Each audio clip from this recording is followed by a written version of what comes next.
Hello दोस्तों, आपके अपने YouTube चैनल जय टीचिंग सेंटर में स्वागत है। आज विद्युत धारा चैप्टर का पार्ट 3 लेकर आया हूँ। इससे पहले जो पार्ट 1 पार्ट 2 नहीं देखे हैं वो अवश्य देख लें, क्योंकि पार्ट 1 पार्ट 2 देखेंगे तभी पार्ट 3 समझ में आएगा। और ये क्लास 10 का स्टूडेंट के लिए बहुत ही महत्वपूर्ण चैप्टर है। इसके अलावा जो कंपटीशन का तैयारी करते हैं उसके लिए भी बहुत ही महत्वपूर्ण है। और जो हमारी वीडियो को पहली बार देख रहे हैं वो ज़रूर सब्सक्राइब करें और उसके साइड में जो बेल आइकन है उसे दबाना ना भूलें। साथ में लाइक और शेयर भी करते जाएं। तो आते हैं चैप्टर पर। चैप्टर का पहला पॉइंट, विद्युत धारा का उसमें प्रभाव। विद्युत धारा का उसमें प्रभाव, बहुत सारा जो उपकरण होता है वो विद्युत धारा के उसमें प्रभाव पर आधारित होता है। यानी उसमें प्रभाव, जब उससे विद्युत धारा प्रवाहित करेंगे तो उपकरण क्या होता है, गर्म हो जाता है। जैसे हम आपको हीटर हो गया, इस्त्री हो गया, मतलब आयरन जिसको इस्त्री बोलते हैं, विद्युत इस्त्री, विद्युत हीटर, रूम हीटर, टोस्टर, विद्युत बल्ब, ये सब ऐसे उपकरण हैं जिससे विद्युत धारा प्रवाहित करने पर उपकरण क्या हो जाता है, गर्म हो जाता है। इसी को क्या कहते हैं, विद्युत धारा का उसमें प्रभाव। तो विद्युत धारा का उसमें प्रभाव क्या है, उसका परिभाषा की ओर जाते हैं। तो विद्युत धारा का उसमें प्रभाव, विद्युत धारा के प्रवाह से किसी प्रतिरोधक या चालक में, प्रतिरोधक या चालक, किसमें, प्रतिरोधक या चालक में क्या उत्पन्न होता है, ऊष्मा उत्पन्न होने की घटना को विद्युत धारा का क्या कहते हैं, उसमें प्रभाव। जैसे में क्या है, विद्युत हीटर, विद्युत इस्त्री, विद्युत बल्ब आदि। अब विद्युतीय कार्य, विद्युतीय कार्य, जब आवेश किसी विभवांतर पर गमन करता है, आवेश कहाँ गमन करता है, विभवांतर पर। जब आवेश कहाँ गमन करता है, किसी विभवांतर पर गमन करता है तब विद्युतीय कार्य होता है। तब क्या होता है, विद्युतीय कार्य होता है। विद्युतीय कार्य कब होगा, विद्युतीय कार्य कब होता है, जब आवेश किस पर गमन करता है, किसी विभवांतर पर गमन करता है, तब क्या होता है, विद्युतीय कार्य। यानी विद्युतीय कार्य कब होता है, जब आवेश किसी विभवांतर पर गमन करता है तो क्या होता है, विद्युतीय कार्य। जब भी वोल्ट विभवांतर पर Q कूलम आवेश किसी चालक से प्रवाहित किया जाता है तब संपादित कार्य यानी W बराबर क्या होता है, VQ। W बराबर क्या होगा, VQ। W क्या है, संपादित कार्य, V क्या है, विभवांतर, और Q क्या है, आवेश। Q कूलम क्या है, आवेश। ये संपादित कार्य W बराबर क्या होगा, VQ। W क्या है, संपादित कार्य, और V क्या है, विभवांतर, और Q क्या है, आवेश। W बराबर V और Q के जगह पर क्या लिख सकते हैं, IT, क्योंकि चूंकि Q बराबर क्या होता है, IT। कारण कि आवेश प्रवाह की दर को क्या करते हैं, धारा कहते हैं। आवेश प्रवाह की दर को I बराबर क्या होगा, Q/T। आवेश प्रवाह की दर को धारा कहते हैं, तो Q बराबर क्या होगा, IT। तो यहाँ V था तो V लिखे और Q के जगह पर क्या लिखे, IT। इसलिए W बराबर क्या हो गया, VIT। यानी W यानी विद्युतीय कार्य बराबर या संपादित कार्य बराबर हो गया विभवांतर गुने I क्या हो गया, विद्युत धारा गुने T यानी समय। W बराबर V के जगह पर क्या लिख सकते हैं, IR। किसके अनुसार, ओम के नियम के अनुसार। किसके अनुसार, ओम के नियम के अनुसार। गुने क्या है, IT। V बराबर चूँकि V बराबर क्या होता है आई आर, किसके अनुसार, ओम के नियम के अनुसार। तो V के जगह पर क्या लिखे आई आर, क्योंकि V बराबर आई आर ओम के नियम के अनुसार गुने आई टी। तो W बराबर हो गया I गुने आई, क्या हो गया आई स्क्वायर गुने आर टी, यानी आपको हो गया W बराबर आई स्क्वायर आर टी। यानी विद्युतीय कार्य या संपादित कार्य बराबर हो गया विद्युत धारा गुने आर क्या हो गया प्रतिरोध गुने टी क्या हो गया समय। या W बराबर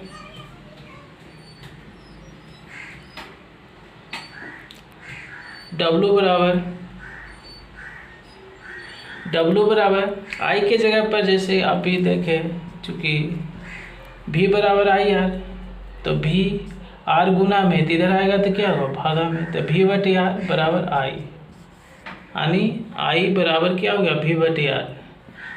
तो आई के जगह पर हम क्या लिख सकते हैं, V बटे आर लिख सकते हैं। तो आई के जगह पर V बटे आर लिखते हैं, इसका क्या स्क्वायर गुने आर गुने टी। तो W बराबर हो गया V स्क्वायर आर स्क्वायर गुने आर गुने टी। तो आर से स्क्वायर कट गया, इसलिए W बराबर हो गया V स्क्वायर गुने टी बटे आर, कहा कि V स्क्वायर गुने टी। तो W बराबर क्या हो गया V स्क्वायर गुने टी बटे आर। यानी कह सकते हैं कि W बराबर फाइनली क्या फार्मूला हो गया, एक W बराबर हो गया VQ बराबर, फिर W बराबर क्या हो गया V आई टी बराबर क्या हो गया आई स्क्वायर आर टी, और क्या हो गया बराबर V स्क्वायर टी बटे आर, किसके बराबर हो गया W बराबर। तो W बराबर क्या हो गया VQ V आई टी बराबर आई स्क्वायर आर टी बराबर V स्क्वायर टी गुने आर, जहाँ W क्या है संपादित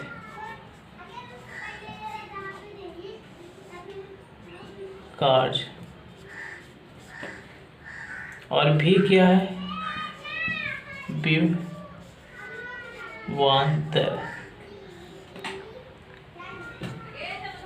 I क्या है विद्युत धारा, T क्या है समय, R क्या है प्रतिरोध।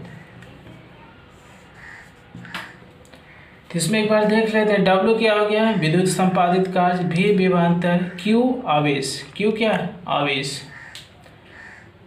Q आवेश,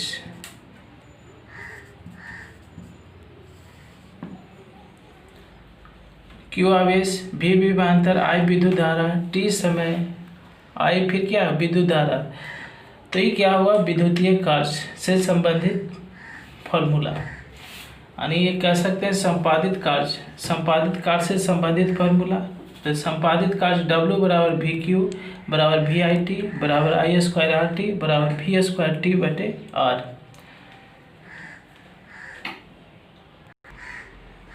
नेक्स्ट पॉइंट विद्युतीय कार्य, अगर विद्युतीय कार्य का उसमें ऊर्जा में परिवर्तन।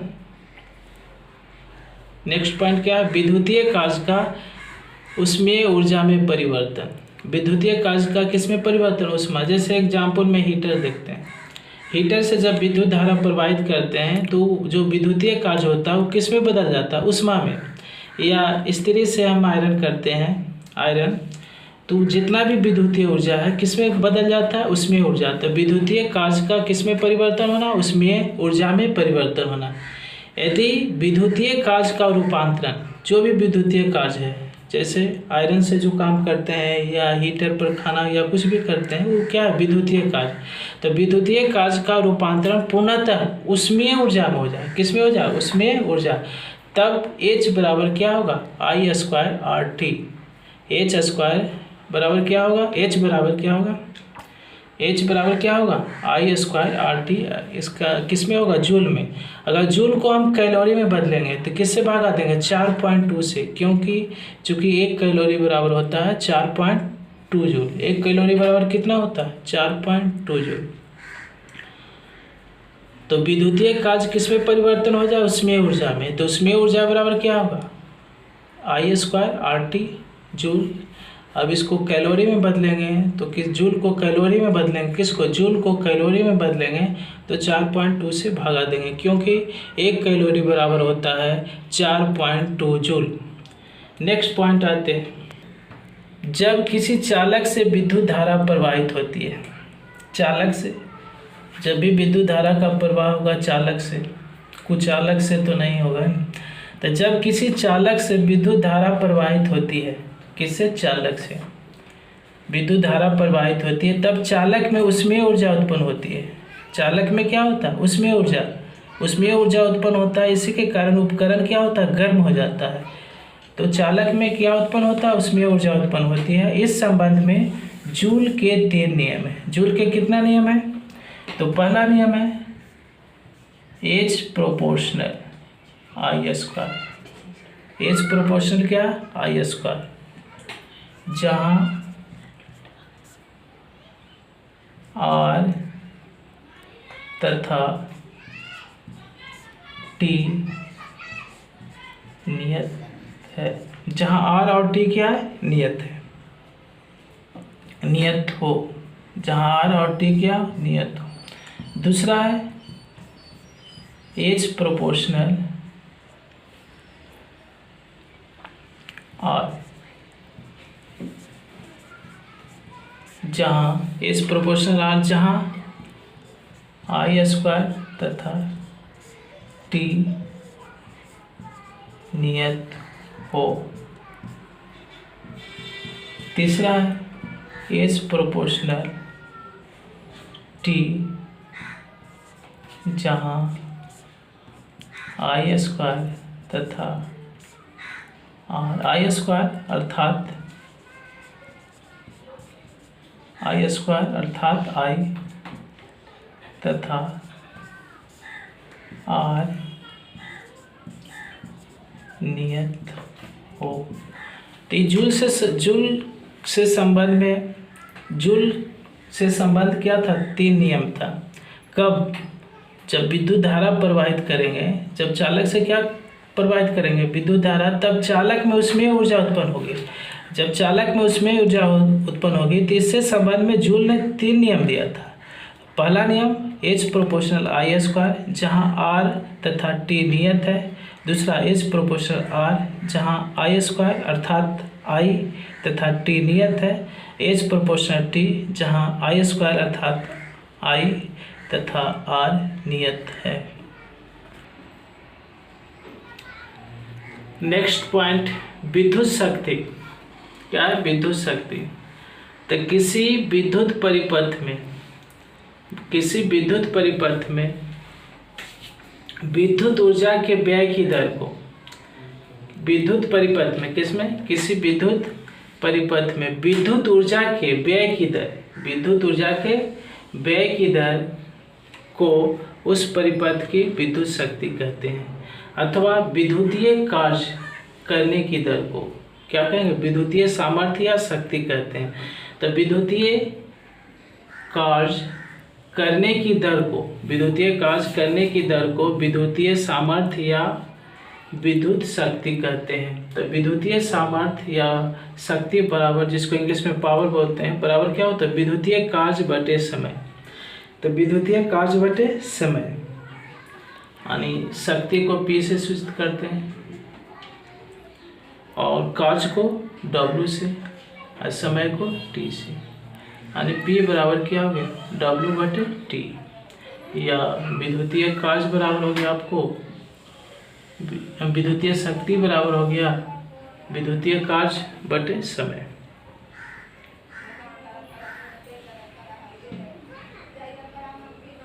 P बराबर W बराबर क्या होता है? तो W बराबर होता है क्या चीज? VIT। W बराबर क्या होता है? VIT बटे T। चूंकि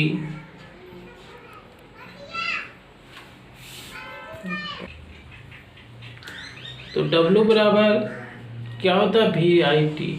W बराबर VIT, तो T से T कैंसिल, यानी इसलिए P बराबर क्या हो गया? VI।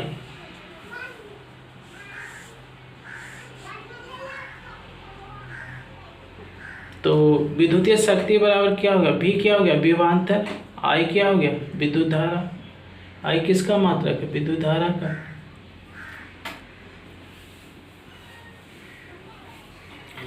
अब ओम के नियम से, चूंकि P बराबर ओम के नियम से V बराबर क्या होता है? IR। V बराबर क्या होता है? IR गुने I। किसके अनुसार? चूंकि ओम के नियम से V बराबर क्या होता है? IR। तो V के जगह पर क्या लिखे? IR गुने I, इसलिए P बराबर क्या हो जाएगा? I square R। तो P बराबर क्या हो गया? I square R। P बराबर क्या हो गया? I square R।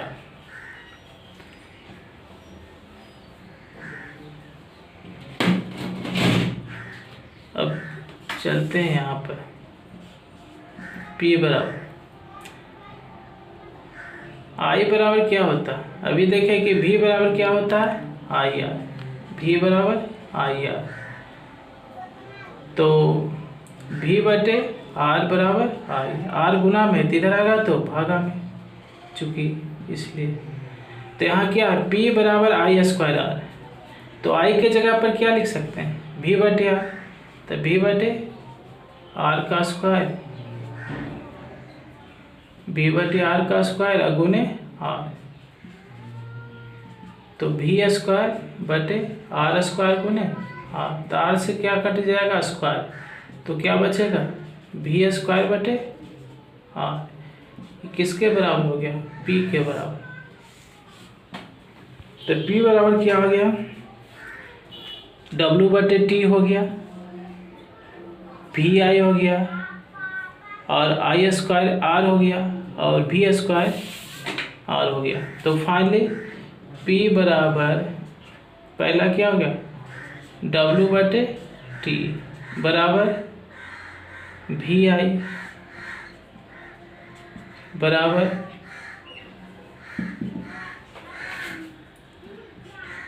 I square R बराबर V स्क्वायर R। किसके बराबर हो गया? P के बराबर।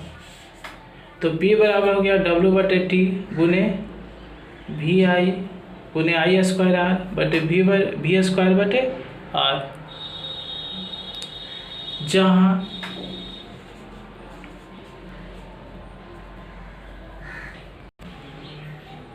जहाँ P क्या है? विद्युतीय शक्ति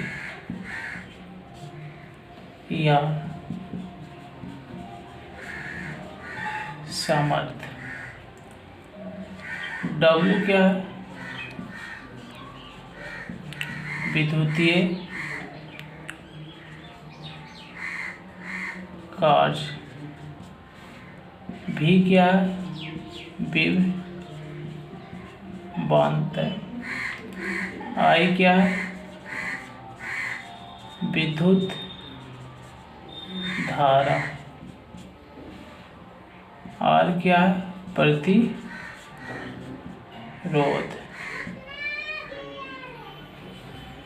पूरा कर ले।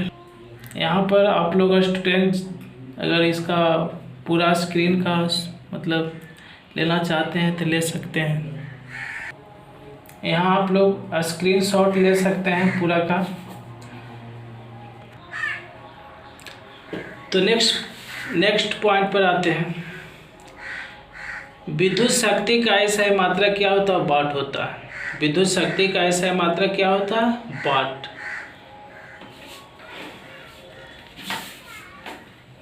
विद्युत शक्ति का ऐसा मात्रक क्या होता है? वाट। तो विद्युत शक्ति का ऐसा मात्रक क्या होता है? वाट।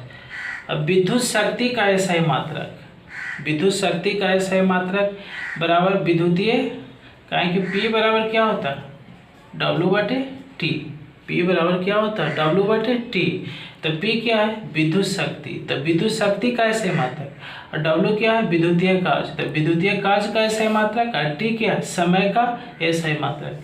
कहें कि P बराबर क्या होता है? W/T। तो P क्या है? विद्युतीय शक्ति का ऐसे मात्रक, और W क्या है? विद्युतीय कार्य का ऐसे मात्रक, और T क्या है? समय का ऐसे मात्रक।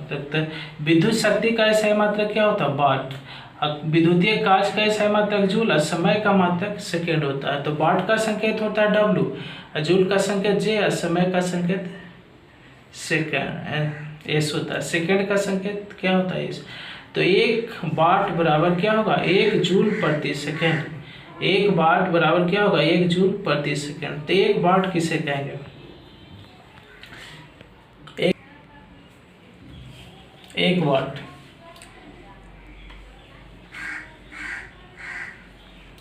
यदि किसी परिपथ में 1 जूल प्रति सेकेंड, यदि किसी परिपथ में 1 जूल प्रति सेकेंड, क्या 1 जूल प्रति सेकेंड, 1 जूल प्रति सेकेंड, यानी 1 जूल प्रति सेकेंड की दर से कार्य किया जा रहा है। किस दर से कार्य किया जा रहा है? 1 जूल प्रति सेकेंड की दर से कार्य किया जा रहा है, तो उस परिपथ की विद्युतीय शक्ति क्या कहलाते? 1 वाट कहलाते। क्या कहलाते? 1 वाट। 1 वाट किसे कहेंगे? यदि किसी परिपथ में 1 जूल प्रति सेकेंड, क्या चीज? 1 जूल प्रति सेकेंड, 1 जूल प्रति सेकेंड की दर से कार्य किया जा रहा है, तो उस परिपथ की विद्युत शक्ति 1 वाट कहलाती है। अब विद्युत ऊर्जा का व्यावसायिक मात्रक किलोवाट घंटा होता है। तो विद्युत ऊर्जा का व्यावसायिक मात्रक क्या होता है? किलोवाट घंटा। विद्युत ऊर्जा का व्यावसायिक मात्रक क्या होता है? किलोवाट घंटा। और 1 किलोवाट घंटा को 1 यूनिट विद्युत ऊर्जा भी कहा जाता है।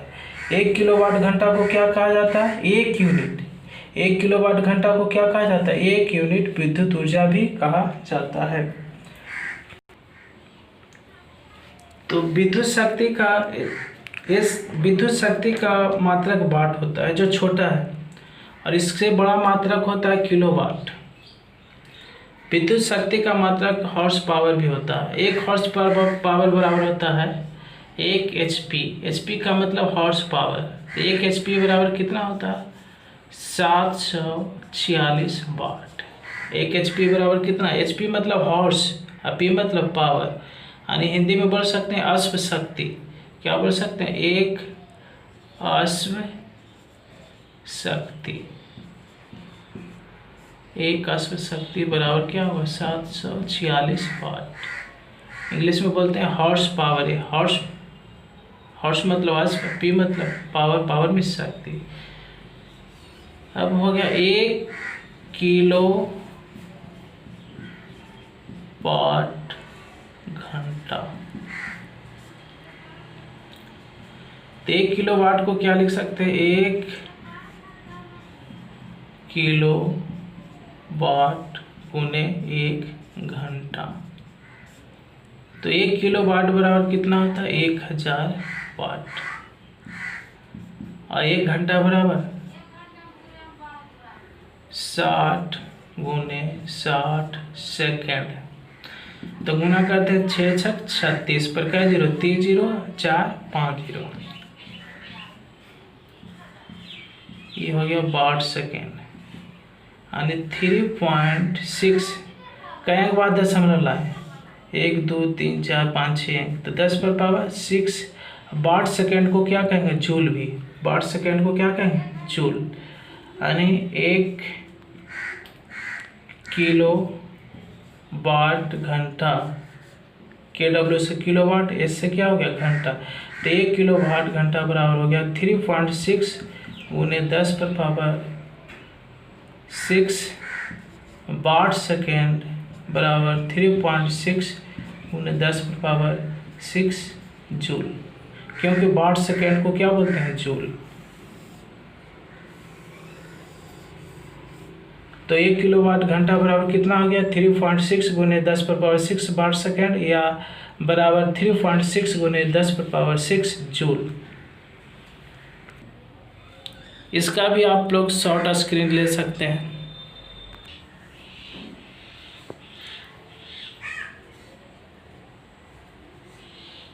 नेक्स्ट पॉइंट पर आते हैं। 1 यूनिट बराबर क्या होता है, 1 BOT।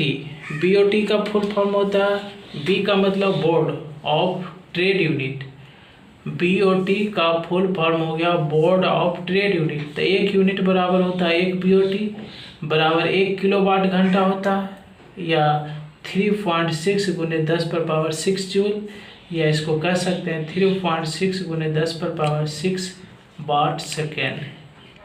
क्या कहेंगे, वाट सेकेंड। तो 1 यूनिट बराबर क्या होता है, 1 BOT बराबर 1 किलोवाट घंटा बराबर 3.6 गुने 10 पर पावर 6 जूल बराबर 3.6 गुने 10 पर पावर 6 वाट सेकेंड। क्या होता है, watt second. Next point,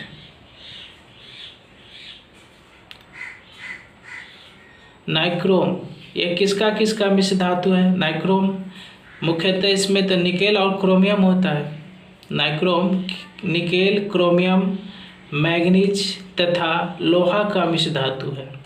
nichrome किसका मिश्र धातु है, निकेल का, क्रोमियम का, मैग्नीज का तथा लोहा का मिश्र धातु है। नाइक्रोम का उपयोग किया जाता है आपको विद्युत इस्त्री, जो विद्युत आयरन होता है उसमें किया जाता है, और आपको हीटर में किया जाता है नाइक्रोम के तार का उपयोग, क्योंकि इसका प्रतिरोधकता उच्च होता है और गलनांक भी क्या होता है, उच्च होता है। नेक्स्ट पॉइंट, विद्युत बल्ब का फिलामेंट या तंतु। विद्युत बल्ब का फिलामेंट या तंतु, फिलामेंट का हिंदी होता है तंतु, टंगस्टन धातु का बना होता है। यानी विद्युत बल्ब का जो फिलामेंट होता है या तंतु किस धातु का बना होता है, टंगस्टन का। और टंगस्टन का गलनांक अत्यधिक अधिक होता है, 3500 डिग्री सेल्सियस होता है। नेक्स्ट पॉइंट, विद्युत बल्ब का आविष्कार थॉमस एल्वा एडिसन ने कब किया था, 1879 ईस्वी में। 1879 ईस्वी में विद्युत बल्ब का आविष्कार किसने किया था, थॉमस एल्वा एडिसन। यानी एडिसन ने किया था। किसका आविष्कार किया था, बल्ब का। अब बल्ब के अंदर निम्न दाब पर क्या नाइट्रोजन और आर्गन जैसे निष्क्रिय गैसों का मिश्रण प्राय भरा रहता है, ताकि संवहन द्वारा ऊष्मा की हानि को कम हो सके। तो बल्ब के अंदर निम्न दाब पर कौन सी गैस भरी रहती है, बल्ब के अंदर निम्न दाब पर कौन सी गैस भरी रहती है, नाइट्रोजन और आर्गन जैसी निष्क्रिय गैसों का मिश्रण भरा रहता है। इसका काम है क्या, संवहन द्वारा ऊष्मा की हानि को रोकना। और नेक्स्ट पॉइंट, टंगस्टन का गलनांक अत्यधिक उच्च। टंगस्टन का गलनांक क्या होता है, अत्यधिक उच्च, लगभग 3500 डिग्री सेल्सियस होता है। टंगस्टन का गलनांक कितना होता है, 3500 डिग्री सेल्सियस। नेक्स्ट पॉइंट, विद्युत फ्यूज। ऐसे विद्युत फ्यूज एक सुरक्षा युक्ति है। क्या है, सुरक्षा युक्ति। अब विद्युत फ्यूज होता है कम गलनांक का। इसका उपयोग इसलिए किया जाता है ताकि जैसी विद्युत धारा का प्रबलता अगर बढ़ जाता है तो विद्युत फ्यूज क्या होता है, गल जाता है। तो गल जाता है तो परिपथ में जो लगा हुआ उपकरण है, जैसे आपको हीटर हो गया, जो भी है, बल्ब हो गया, पंखा हो गया, वो नष्ट होने से क्या होता है, बच जाता है। तो विद्युत फ्यूज क्या एक सुरक्षा युक्ति है जो उपकरणों की सुरक्षा के लिए लगाया जाता है। तो देख लेते हैं क्या विद्युत फ्यूज। तो विद्युत फ्यूज एक विद्युत फ्यूज का उपयोग परिपथ में लगे उपकरणों की सुरक्षा के लिए किया जाता है। जो परिपथ में उपकरण का मतलब हुआ आपका बल्ब, टीवी, कंप्यूटर, फैन, ये सब क्या उपकरण है।